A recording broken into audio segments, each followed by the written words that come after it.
네, 여러분들 안녕하세요. 반갑습니다. 찐이야. 네, 여러분들의 출근길 주식을 책임지고 있는 진짜 주식의 전태진입니다. 반갑습니다. 자, 제가 지난주 말부터 환절기가 되면 이제 목소리가 조금 이제 비염기가 있다라고 말씀을 드렸는데 이제 슬슬 거의 다 끝나가는 것 같아요, 여러분들. 조금만 더 함께 견뎌주시면 다시 한번 좋은 목소리로 인사를 드릴 겁니다. 아시겠죠? 자, 우리 인사 한번 하고 출발 한번 해보도록 하겠습니다. 네, 송종묵님, 안녕하세요. 아, 어제 퇴근길에 알밤 주우셨다고. 드셨어요? 맛있었다라고 하셨고. 네, 마리텔리, 안녕하세요. 정혜진님, 안나말님, 블랙아웃님, 네, 태아, 반갑습니다. 좋은 아침입니다. 출한가요? 출근길 주식 하이. 네, 진진이님, 박춘하님, 좋은 아침입니다. 어제 여러분들 혹시 제 유튜브 오셔서 보셨나요? 제가 어제 여러분들하고 이 아침에 출근길 주식을 하고 나서요. 장중에 제약바이오 섹터가 너무 강하게 좀 올라오는 부분들이 있다 보니까 제가 영상을 급하게 좀 찍어서 올려드렸거든요. 쇼츠 영상을 장중에 찍고 몇 가지 좀 편집을 하고 올린다고 좀 장 마감하고 올렸는데 제약바이오를 봐야 되는 이유에 대해서 좀 올려드렸습니다. 근데 제가 그 이야기를 잠시 후에 좀 드려보도록 할게요. 네, 블랙에스님, 아크바르 알라우님, 이경애님 반갑습니다. 자, 어제도 제가 미증시를 늦게까지 봤는데 와, 어제도 변동성이 어마무시했습니다. 자, 보면서 한번 이야기해 볼게요. 자, 미증시를 일단 보면요. 어제 여러분들 초반에 미증시가 전반적으로 밀렸었어요. 다우지수도 그렇고 나스닥도 그렇고 S&P 500도 그렇고 제가 어제 좀 봤던 이유가 뭐였냐면요. 양자 컴퓨터 관련된 종목들이 최근에 강했잖아요. 어제 관련 종목들이 급락으로 출발을 했습니다. 급락으로 출발을 했다가 뭐 조금씩 올라오긴 했습니다만 그래도 좀 약했어요. 어제 양자 컴퓨터는 차익 매물이 좀 나오는 모습들을 보여줬고 엔비디아도 마찬가지로 약세 출발을 보였다가 결국 말아 올렸어요. 아, 정말 대단합니다. 그쵸? 그래서 저도 어제 미국 증시를 보면서 야, 미국 증시는 진짜 강하다. 이렇게 강할 수가 있나? 라는 생각을 할 정도로 상당히 강했습니다. 핀비지 맵을 좀 보시면 자, 엔비디아 3.93%, 애플 4%, 테슬라 1.2%, 9%, 2% 가까이 올랐죠. 오라클이 6% 올랐습니다.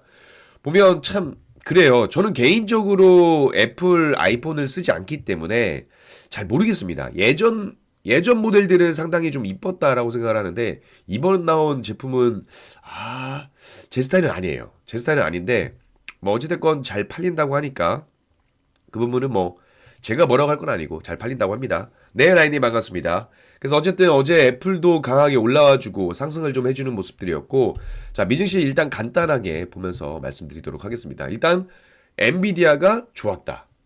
오라클이 좋았다. 마이크로소프트는 약보합 수준에서 마감을 했다. 구글도 약보합, 메타 좀 빠졌지만 괜찮습니다. 제가 보고 있는 건 엔비디아, 반도체예요. 그리고 테슬라. 이렇게 좀 중점적으로 보고 있기 때문에 우리 증시도 이에 대한 영향을 좀 받아서 훈풍이 계속 나왔으면 좋겠다. 이런 생각은 좀 하고 있습니다. 한번 출발해 보도록 할게요. 자, 어제 미증시가 어떻게 됐느냐. 보시면 죄송해요.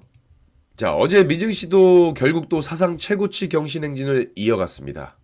아, 정말 부러울 따름이에요. 파주지세란 말은 딱 여기에 어울리는 것 같습니다. 그죠? 대나무를 깨트릴 기세로 나아간다. 파주지세. 이런 이야기인데, 옛날에 제 좌우명이기도 했거든요. 근데, 뭐 지금도 마찬가지지만, 어쨌든 미국 증시는 정말 이렇게 그 파죽지세 흐름을 보여주고 있다.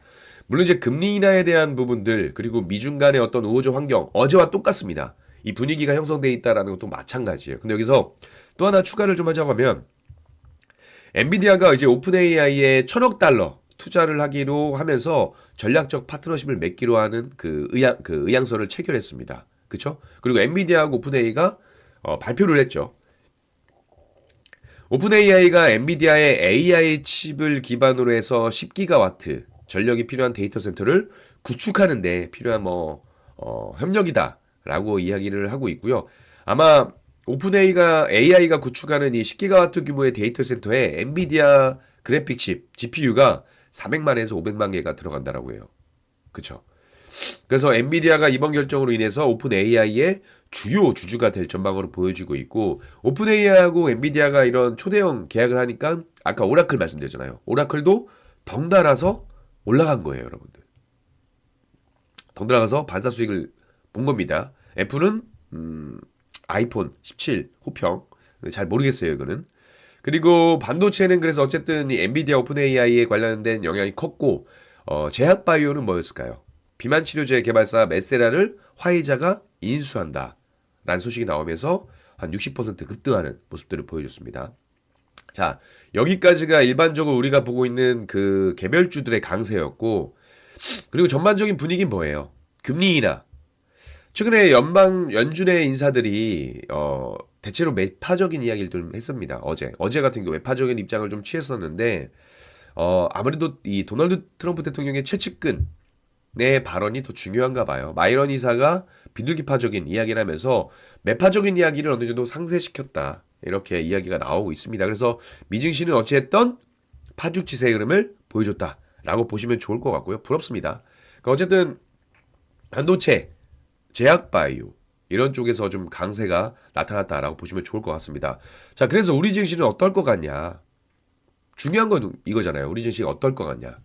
저는 개인적으로 우리 증시 좋을 것 같습니다. 금리 인하 사이클이 들어섰고요.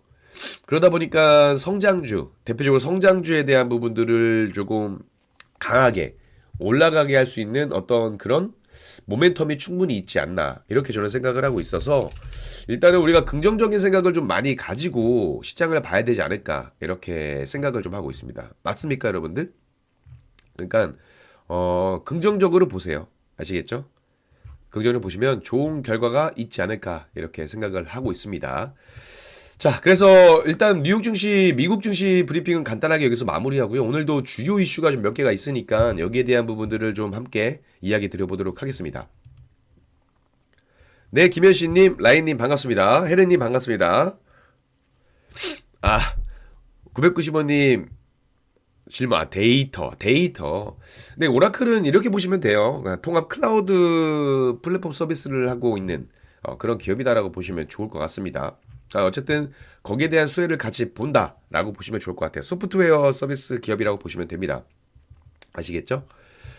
자, 여러분 이게 중요해요. 제가 어제도 제약 바이오 섹터에 대한 이야기는 잠깐 드렸었는데 일단 우리 이슈 먼저 좀 체크를 한번 하고 바로 어떤 종목들을 봐야 되는지 이렇게 말씀드려보도록 할게요. 제가 오늘 말씀드릴 이슈는 4가지입니다. 자, 일종에 대한 이야기는 드렸고 일종도 중요해요. 여러분들 마이크론 테크놀로지 실적 발표 중요합니다. 자, 이번 주 오늘 발표될 그 이슈 4개예요. 4개. 자, 첫 번째는 삼성전자 관련된 이슈 반도체겠죠. 그 두 번째는 코스피는 반도체, 코스닥은 제약바이오 이야기가 되겠죠. 그리고 세 번째가 뉴욕서 북미 접촉 판문점 만날 가능성. 뭘까요, 여러분들? 경협주겠죠. 기억이 나요. 지난주였나요? 지난주 항상 제가 그 경협주에 대한 이야기를 드렸을 때 어떤 분께서 굉장히 부정적인 댓글을 좀 달아주셨는데 결국 보세요. 결국 어제 경협주는 올라갔습니다. 제 방송을 보시고 맞다. 이런 계기로 해서 한번 공략해보겠다라고 하신 분들은 어제 좋은 수익 만드셨을 겁니다. 여러분들 늦지 않았습니다. 지금도 가능해요. 아시겠죠? 제가 그 이유를 좀 설명드릴게요. 자, 네 번째는 보안 관련주. 이것도 마찬가지. 이것도 제가 지난주부터 계속 말씀드렸던 이슈예요. 이게 아직 부각이 안 돼서 조용히 있지만 이거 부각될 겁니다. 여러분들 관심 갖고 보셔야 돼요. 라고 말씀드렸어요. 그쵸? 결국 이 종목도 올라왔고 근데 저는 아직도 이게 끝이 아니라고 봐요. 그래서 개인적으로 단기 트레이딩 죄송해요. 단기 트레이딩 하시는 분들, 사고팔고 하시는 분들한테는 이 이슈를 활용하는 게 가장 효과적일 것이다 라고 말씀드리면서 본격적으로 출발 한번 해보도록 하겠습니다. 자, 첫 번째 여기 있네요. 엔비디아 관련된 삼성전자 관련된 이야기입니다. 그러니까 가장 간단하게 좀 말씀드리면 어제 삼성전자가 4.77% 급등하면서 어제 코스피를 주도했다라고 보시면 좋을 것 같습니다. 코스피는 삼성전자를 시작으로 해서 삼성전자가 끝을 냈다. 이렇게 보시면 좋을 것 같은데 죄송해요. 콧물이 아직 비염이라서 조금씩 나옵니다. 삼성전자가 엔비디아로부터 HBM3 12단 제품의 품질 검증 막바지 단계인 이 웨이퍼 수용 테스트를 진행하고 있다라는 보도가 나왔습니다. 물론 아직까지 이제 최종 신뢰성 검증 절차가 남아 있어요. 그래서 아직까지 우리가 안심하기엔 이르지만 보통 이제 업계에서는 큰 이벤트가 뭐 큰 문제가 생기지 않는다라고 하면 통과될 가능성이 높다라고 보고 있습니다. 그래서 최종 결과는요. 아마 빠르면 이달 말, 그리고 늦으면 다음 달 중에 나올 것으로 예상이 되고 있습니다. 여러분, 삼성전자가 엔비디아의 HBM3 12단 공급을 하게 되면 몇 번째 공급사예요? 몇 번째 공급사일까요? 아시는 분 계세요? SK하이닉스, 마이크론에 이어서 세 번째 공급사가 됩니다. 근데 자 보세요. HBM3 인증이 지연되는 동안 엔비디아가 이 제품을 어디에 받았어요? SK하이닉스하고 마이크론의 HBM3 제품을 분명히 충분히 구매했을 거예요. 그쵸? 그래서 삼성전자의 초기 납품 물량이 많지는 않을 겁니다. 맞나요? 근데 초기 물량에 대한 부분들을 말씀드리려고 하는 게 아니고요. 우리가 여기서 유의미하게 봐야 될 거는 삼성전자가 납품을 했다예요. 기술력을 인정받았다는 겁니다. 그러니까 지금의 성과는요, 단순하게 뭐 얼마만큼의 물량을 팔았다가 아니고요, HBM3 12단 물량을 공급했다. 여기에 의미를 두시면 좋을 것 같아요. 그 다음에 성과라든지 숫자라든지 매출이라든지 이런 부분은 HBM3가 아니고 HBM4로 보셔야 됩니다. 내년 엔비디아 루빈에 탑재될 HBM4부터 만약에 삼성전자가 이 공급에 있어서 중요한데? 삼성전자 잘하는데? 라는 이야기가 나오면요. 아마 HBM4부터는 삼성전자가 어떻게 보면은 유리한 입지를 구축할 가능성도 높아요. 엔비디아가 최근에 그 제조사들한테 HBM4 데이터 처리 속도를 초당 100GB 이상 상향을 요청한 것으로 알려져 있습니다. 그리고 그 가운데에서 삼성전자가 이 요구치를 뛰어넘는 속도를 구현한 것으로 전해지고 있다라는 보도가 나왔어요. 그렇기 때문에 만약에 그렇게 이루어진다면 삼성전자가 어떻게 보면 HBM 그 3 공급에 초읽기 임박하면서 어쩌면 AI 메모리 시장 판도가 조금은 재편될 조짐을 보일 수 있다라는 거죠. 그쵸? 특히나 다음 세대 HBM4부터 기술 변화라든지 엔비디아 공급망 다변화 전략에 따른 어떤 시장 지배력을 키울 수 있다. 이런 겁니다. 그리고 특히나 마이크로소프트, 메타, 구글 이런 빅테크 기업들이 또 인공지능 데이터 센터 저장 장치 확충에 나서면서 낸드 플래시도 지금 쇼티지 현상이 나오고 있잖아요. 현상이 지금 이루어지고 있잖아요. 디램, 낸드 플래시, 쇼티지 현상이 나오고 있다는 겁니다. 지금 보면은 낸드 플래시 업황이 회복되면서 디램에 의해서 장기 침체 빠졌던 낸드 플래시도 회복세에 들어서고 있습니다. 삼성전자도 4분기 낸드 플래시 가격을 10% 인상한다라고 이야기를 했고요. 이전에 미국 샌디스크가 어쨌든 10% 인상을 했죠. 여기에 마이크론, SK하이닉스도 아마 가격 인상에 동참하지 않을까 이렇게 생각을 좀 하고 있습니다. 만약에 낸드 플래시 가격 인상을 하고 나서 낸드 쪽에서 가장 큰 수혜를 볼 수 있다는 건 국내 반도체 업계가 될 수 있어요. 왜? 삼성전자하고 SK하이닉스가 글로벌 점유율 절반 이상을 가져가고 있기 때문입니다. 2분기 기준 봤을 때 삼성전자가 32.9% 그리고 SK하이닉스가 21.1%로 몇 퍼센트예요? 54% 비중을 가져가고 있다는 거예요. 아시겠죠? 죄송합니다. 자, 어찌됐건 그래서 우리가 일단 종목을 잠깐 볼게요. 그래서 낸드 플래시 관련된 종목들을 잠깐만 보면 몇 가지가 있죠. 어제 강세를 보였던 게 뭐예요? 심텍. 최근에 기판 쪽도 강세를 보였었고 심텍 강했고 테크윈 그쵸. 그리고 유진테크. 그리고 오늘은 안 보이시는데 제우스님 오늘 안 오셨나요? 제우스 테스 그쵸? PSK홀딩스, 원인머티리얼 뭐 이런 종목들이 있습니다. 근데 워낙에 최근에 단기간에 좀 올라왔기 때문에 접근이 좀 어려울 수는 있습니다. 그래서 오히려 조정 시에 좀 매수할 수 있는 그런 전략을 가져가시면 좋을 것 같고요. 가상화폐 같은 경우는 단기간에 많이 오르기도 했었고 연준에 대한 어떤 금리 인상에 대한 스탠스도 있었을 겁니다. 그리고 또 하나, 제가 어제 미증시를 보면서 느낀 거지만, 어제 그 가상화폐 비트코인 관련된 종목들이 밀렸잖아요. 그걸 보면서 역시 시장은 겸손해야 되겠구나, 이런 생각을 좀 했습니다. 이런 생각을 좀 많이 했어요. 그러니까 시장이 좋을 때는 한없이 좋을 것만 같지만 또 막상 보다 보면은 그렇지 않거든요. 이런 것들이 있어요. 그래서 내가 주식을 보지만 여러분들도 마찬가지입니다. 항상 겸손하게 보셔야 됩니다. 왜냐면 가격대에 대한 부분들도 비트코인과 관련해서도 좀 중요한 포인트를 보통 11만 7천 원대를 7천 달러대를 보고 있는데, 여기에 대한 부분이 이제 올라가지 못하면 반등이 좀 어려우면 당분간 조정이 나올 수도 있다. 이런 부분을 좀 같이 보셔야 돼요. 이거는 뭐 여러 가지 지표가 있겠지만 일단 기술적으로 해석을 해야 되지 않을까, 이렇게 생각을 하고 있습니다. 자, 두 번째 이슈로 바로 가볼게요. 자, 두 번째는 코스피는 반도체, 코스닥은 제약바이오입니다. 이게 뭔 소린고 하시는 분들도 있을 건데, 잘 생각해 보세요, 여러분들. 어제 제약바이오 섹터, 그러니까 코스피는 반도체가 살렸고 제약바이오 섹터는 코스닥을 살렸습니다. 맞습니까? 어제 제가 유튜브 올린 거 보셨죠? 자세히 짧은 영상에 포인트를 담아내다 보니까 몇 가지 이제 키워드 위주로 좀 넣어드렸었는데, 자, 제약바이오를 왜 봐야 하냐? 이게 중요해요. 제약바이오 왜 봐야 돼? 이게 중요하거든요. 자, 올라갈 것 같으니까. 포인트는 그거죠. 왜냐면 지금 금리 인하 사이클 진입했다라고 했습니다. 그쵸? 그리고 시가총액 1위, 코스닥 시가총액 1위 알테오젠이 FDA 승인을 받았어요. 그리고 그 말고도 지금 국제 학회 일정들이 있고, 거기에 따라서 기술 수출 관련된 이슈가 나올 수도 있습니다. 비만 치료제 특히나. 그쵸? 알테오젠이 어제 미국 FDA 승인 이슈로 인해서 코스닥의 대장주 역할을 톡톡히 보여줬고요.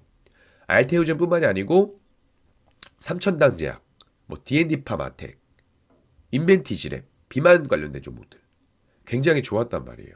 일단은 화이자가 비만 업체 메세라를 최대 73억 달러, 그러니까 하나로 따지면 10조, 한 1,000억 정도의 인수하는 방안을 추진 중이다라는 보도가 나왔습니다. 그렇죠? 그렇게 나왔고, 화이자가 여러분들 아시다시피 자체 개발한 비만 치료제가 임상 실험이 실패를 했습니다. 그러다 보니까 어떤 방법을 하게 될까요?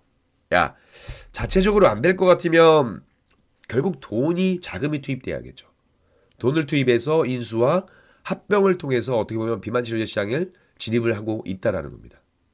그래서 FDA 승인이라든지, 그러니까 제약바이오 쪽도 금리 인하 사이클 진입하면서 우호적인 환경이 조성되고 있어요. 물론 반도체하고 의약품하고는 관세 리스크가 아직 남아있긴 합니다. 근데 아시다시피 미국이 영국의 그 유럽연합의 부과한 관세를 보세요.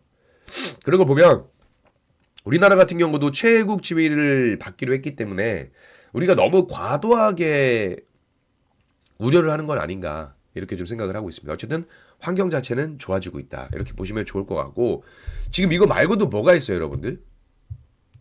이거 말고도 뭐가 있을까요? 제가 여기 써놨지만 뭐가 있을까요? 메쉬.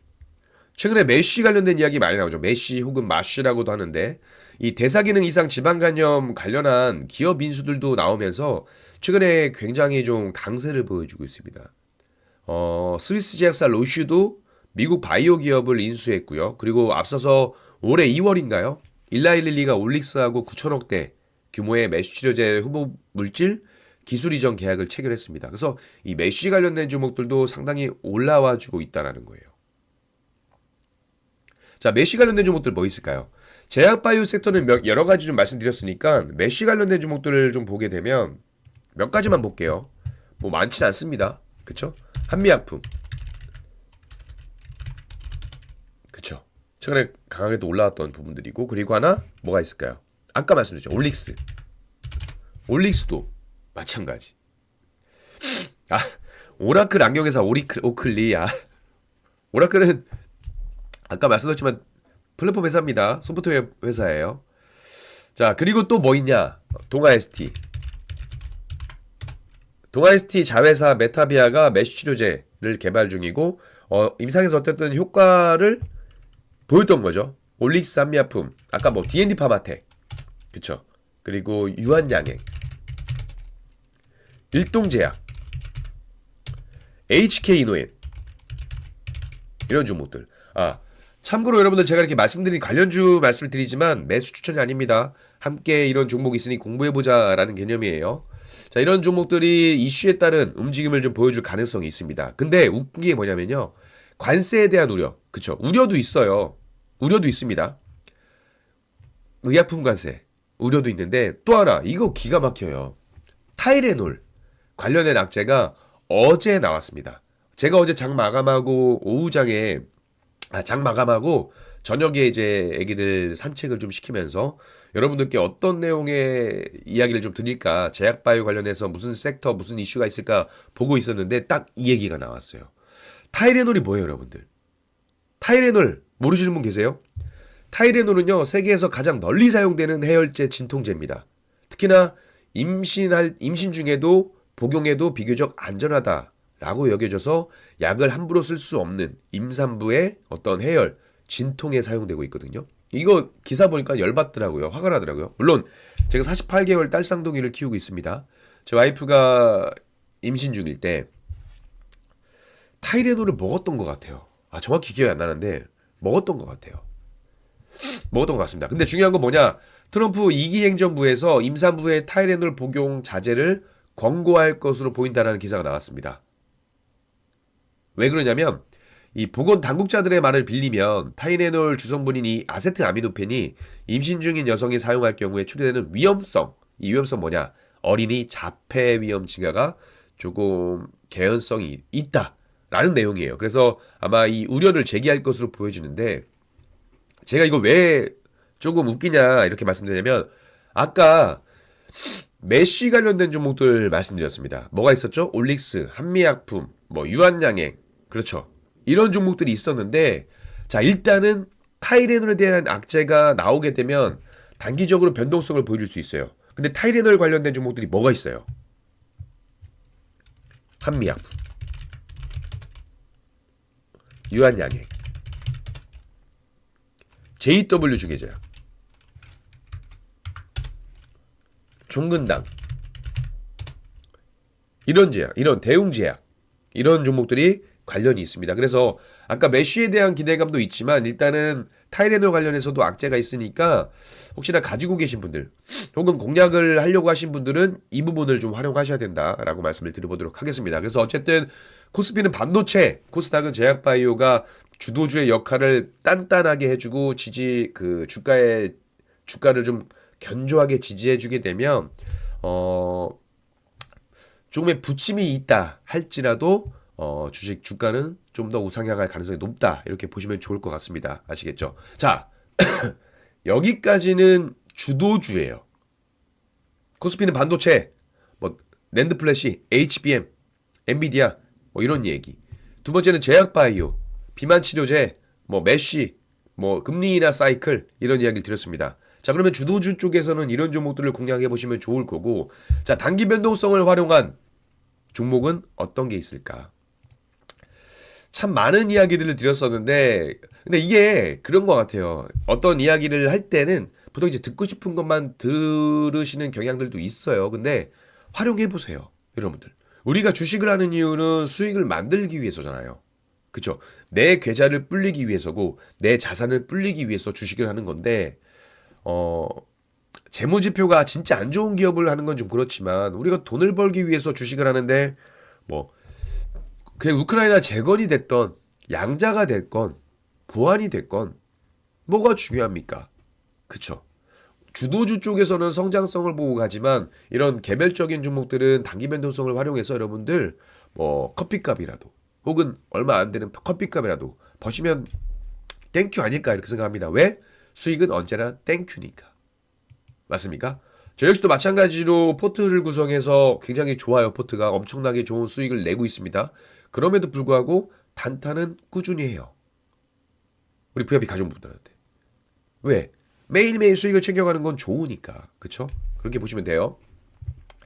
자, 경영주는 조금은 기대감과 아쉬움이 조금 남아있는 섹터긴 합니다. 자, 일단 내용을 좀 보게 되면 북미 정상 간의 만남이 다시 한번 피어오르고 있어요. 이번 주에 미국 뉴욕에서 유엔 총회가 열리는데 이 기간 동안에 아마 물밑 실무 접촉이 있는 걸로 우리 정부에서 그렇게 보고 있다라고 이야기를 했습니다. 만약에 그래서 만남이 성사되면 아마 시기는 에이펙쯤이 되겠죠. 다음 달 10월 30일부터 열리는 에이펙 그 기간대가 됐을 거고 장소가 중요해요. 경주? 아니에요. 만약에 만나게 되면 지금 김정은이 경주에 오기보다는 아마 지난번 우리 문재인 정권 때 만남이 이루어졌던 판문점에서 회동 가능성이 거론되고 있습니다. 지금 6년 만이죠. 그러니까 6년 만에 판문점 회동 가능성이 열려 성사가 되고 있고 우리 쪽 정부 관계자도 이런 이야기를 했어요. 에이펙을 계기로 해서 북미 간의 어떤 정상의 대화가 있을 수도 있다. 그래서 가능성이 있기 때문에 그 가능성을 열고 추진 중이다. 라고 이야기를 하고 있습니다. 자, 근데 제가 왜 아쉽다라고 얘기가 드느냐면 자, 우리가 경협주를 먹기 위해서는 두 가지 모멘텀이 일단 중요합니다. 첫 번째가 뭐예요? 남북 정상회담. 두 번째가 북미 정상회담이에요. 물론 이제 그 피날레 꽃은 북미 정상회담이겠죠. 남북 정상회담에 대한 기대감, 만날 가능성이 추진된다. 그러면서 한번 먹을 수가 있어요. 그리고 만났다. 여기서 또 한번 먹을 수 있습니다. 상승폭도 크겠죠. 그 다음 북미 정상회담 한다더라. 기대감. 그리고 만남. 이렇게 해서 총 4번의 어떤 그 경협주를 공략할 수 있는 기회가 있는데 아쉽게도 이번에 남북 정상회담은 힘들 것으로 보고 있습니다. 그럼 2번이 빠져버리잖아요. 그렇죠? 뭐 2번 먹는 것도 어디예요. 그렇죠? 그렇긴 하지만 아쉽긴 합니다. 근데 제가 이걸 왜 이야기를 드리냐면 보시면 지금 코리아 패싱이라고 제가 써놨습니다. 좀 자극적인 단어긴 하죠. 근데 이걸 왜 써놨냐면 자 포인트 말씀드릴게요. 김정은이 그 13차 회의에서 연설을 했는데 연설문이 1만 9천 자 꽤 길었어요. 근데 여기 절반 가까이가 한국과 미국에 관계된 내용이었습니다. 근데 김정은이 한국을 향해서 뭐라고 했냐면 한국과는 일체 상대하지 않을 것 그리고 결단코 통일은 불필요하다. 적대적 두 국가론을 다시 한번 확인을 했고요. 중요한 건 뭐야? 코리아 패싱을 하겠다라는 겁니다.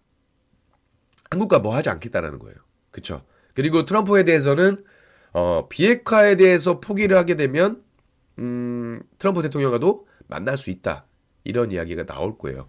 트럼프의 어떤 그 욕심과 야망과 어떤 성격을 보게 되면 이 물밑 실무 접촉에서 어떠한 결과물이 조금씩 나오면 만날 거라고 봅니다. 그리고 비밀리에 하겠죠. 비밀리에 할 거고 갑작스럽게 만나는 것처럼 하지 않을까 이렇게 생각이 되고 있습니다.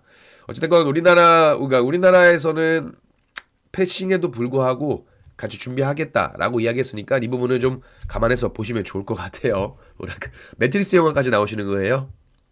여기 집중하셔야죠, 여러분들. 여기 집중하셔야 됩니다. 자, 네 번째. 대통령실에서 정보보호 종합대책 발표를 한다고 해요. 이게 무슨 내용이냐면 자, SK텔레콤, 롯데카드, KT, 애플 잇따라서 해킹 이슈가 나왔습니다. 제가 지난주에도 말씀드렸죠. 그러면서 보안 관련된 종목들이 강세를 보였어요. 그리고 또 뭐 있었습니까? 경찰들 위주로 하는 스미싱 문자도 발송이 됐다라고 이야기를 했습니다. 그러다 보니까 아마 앞으로도 이 AI를 활용해서 해킹 수법이 고도화될 것으로 예상되고 있단 말이에요. 그쵸? 그러다 보니까 어때요? 사이버 보안 대책 수립이 시급하다라는 우려가 나오고 있습니다. AI를 통해서 영상을 만들고 하잖아요. 그쵸? 그 피싱이라든지 이런 것도 가능합니다. 연예인들 얼굴 나와서 막 하던데. 그런데 속지 마세요, 여러분들. 자, 중요한 건 여기서 끝나는 게 아니고 진짜 기가 막힌 게 있어요, 여러분들. 지난 7월 24일 날 경북대학교에서 개인정보 유출 사고가 발생했다는 그 신고가 접수가 됐습니다. 피해자가 12,460명, 대부분 학생이었고 이름과 학번, 생년월일, 학적 상태, 환불은행, 계좌가 유출됐어요. 경북대에서만 4번 유출됐대요. 심지어 2022년 11월 7일에 피해자가 56만 명에 달하는 대규모 유출 사태도 발생을 했다고 합니다. 이게 되게 웃긴 거예요, 여러분들. SK텔레콤이라든지 여기서만 그친 게 아니고요. 교육기관에도 나온 겁니다. 유치원, 초중고, 대학교, 교육청 다 포함이에요. 학생 이름, 주소, 연락처, 장애 등급, 소득분위, 모의고사 성적까지 나온다고 합니다.